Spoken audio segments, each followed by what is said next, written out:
How many grooming gangs have we got in London? To avoid any misunderstanding, can she define what she means by that? Yes, if you look at what's gone on in Rotherham, where there are people taking young girls, grooming them for sex, that is what I'm talking about. Welcome back to Julian Discourse.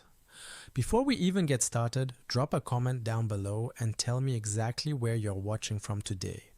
I want to see how far this pushback is reaching.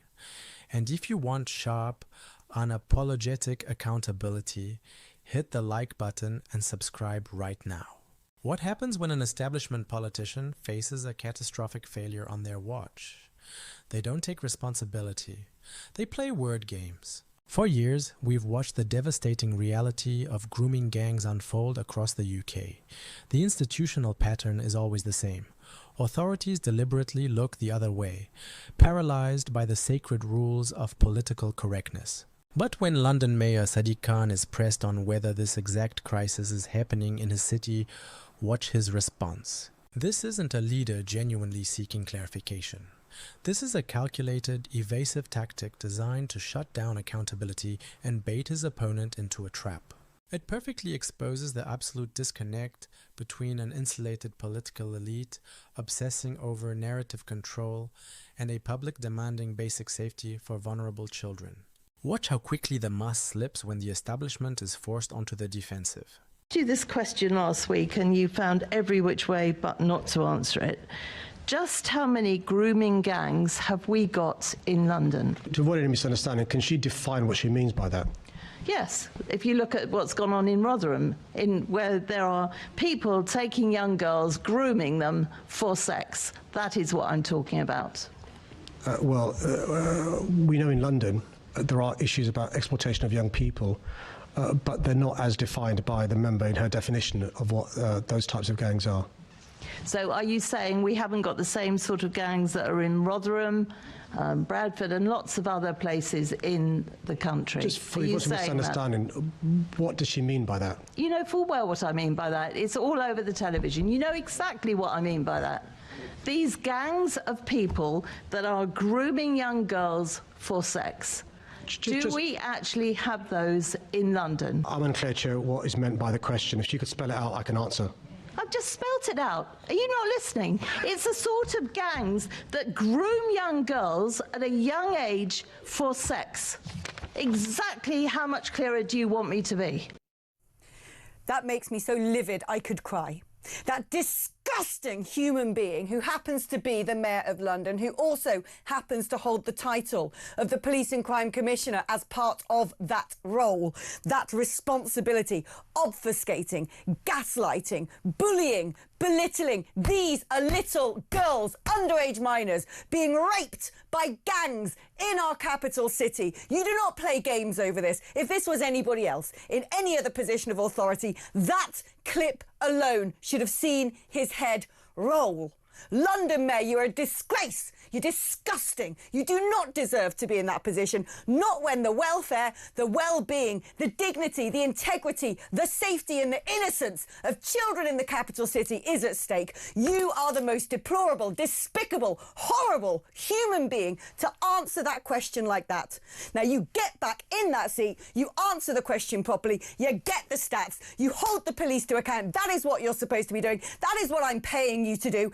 As someone who pays taxes, living in London, I should expect no less. The country should expect no less. You disgust me. Well, I mean, look, I don't quite know what, only he can know in his own head what he was trying to do there, but I got the impression he's saying, oh, try and define what you're talking about. I don't understand. You'll have to spell it out more clearly. I get the feeling he was basically trying to play the race card and portray her as some sort of xenophobe or Islamophobe, which is a disgusting way of trying to gaslight someone into not pursuing what is the most important of subjects. What is being done in London now? Has there been any change? What can we hope for in terms of unearthing and uncovering what could be going on in our capital city and starting to put things right? Well, firstly, we do hope this national inquiry is going to look in detail at London.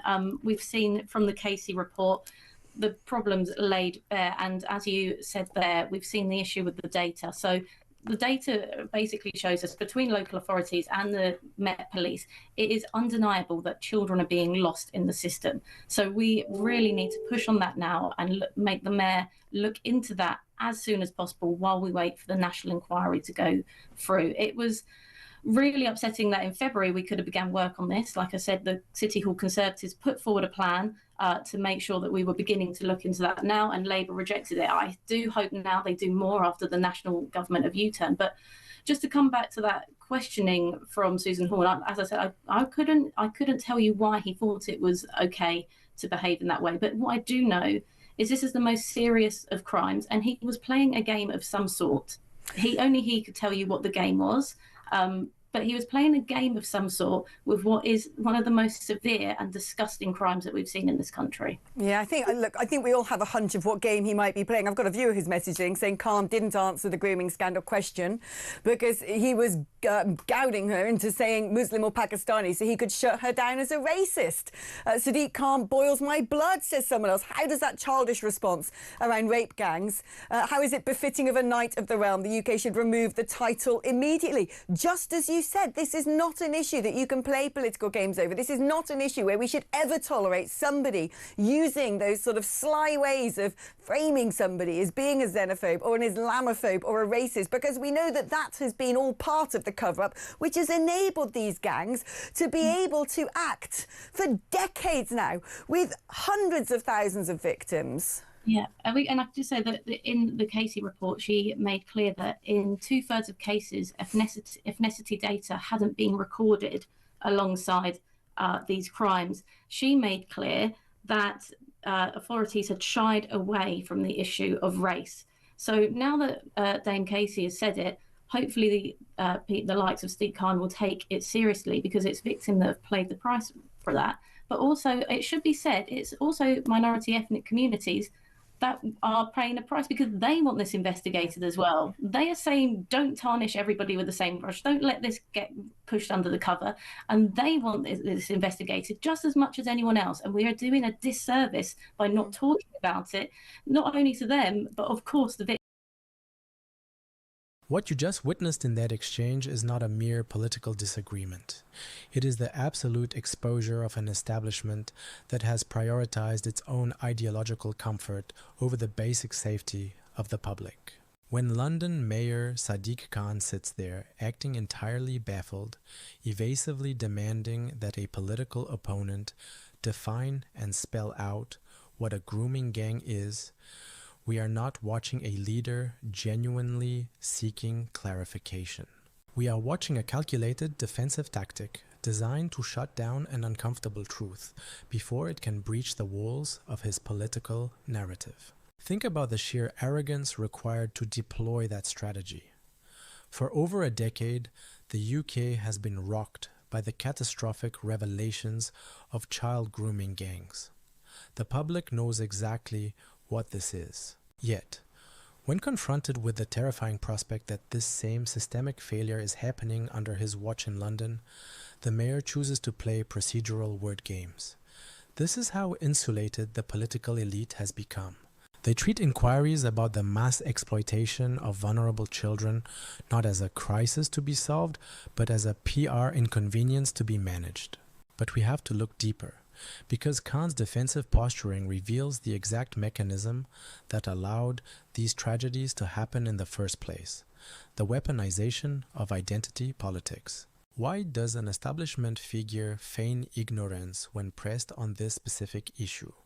Because they know that if they force the questioner to be increasingly blunt, they can spring the ultimate progressive trap. They can pivot away from their own institutional failure and instead try to bait their opponent into a race-based trap, smearing them as a xenophobe or an Islamophobe.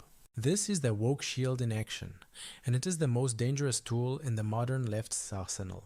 The Casey report already laid this bare, explicitly detailing how authorities actively shied away from the issue of race, resulting in a deliberate failure to record crucial data and leaving crimes uninvestigated. Let that sink in. The institutions tasked with protecting the innocent were so paralyzed by the fear of violating the sacred rules of political correctness that they deliberately chose to look the other way. They built intentional blind spots into their policing because the political optics of the truth were simply too uncomfortable to handle. When progressive ideology dictates that narrative control is more important than law enforcement, it is always ordinary, vulnerable citizens who pay the ultimate price. This isn't just bureaucratic incompetence. This is a deliberate institutional betrayal. The establishment is so terrified of challenging the rigid dogma of modern identity politics that it would rather abandon vulnerable citizens than risk an uncomfortable political headline. This is exactly why public trust in our institutions is currently in freefall. Working-class voters are entirely awake to this dynamic. They watch as political leaders preach endlessly about compassion and diversity. Yet, the moment those same leaders are asked to confront a brutal reality that contradicts their sanitized worldview, compassion vanishes. In its place comes gaslighting, condescension, and a furious attempt to smear anyone daring to demand accountability. The media and the political class constantly wring their hands, wondering why anti-establishment sentiment is surging and why the public is deeply cynical about the government. That clip is your answer. When the people in charge refuse to acknowledge reality, when they treat the safety of children as secondary to protecting their own political brand, they shatter the social contract. This moment is politically devastating because it strips away the moral high ground the left constantly claims to occupy. It reveals a political machine that is fundamentally unserious about the duties of governance, yet aggressively defensive of its own power. Sadiq Khan's evasion wasn't a moment of confusion. It was a moment of absolute clarity. It showed the public exactly how the establishment operates when backed into a corner. They will obfuscate, they will play the victim, and they will weaponize identity politics to cover up establishment incompetence. And until voters force a total reckoning with this insulated mindset, the establishment will continue to put its own narrative ahead of the nation's safety.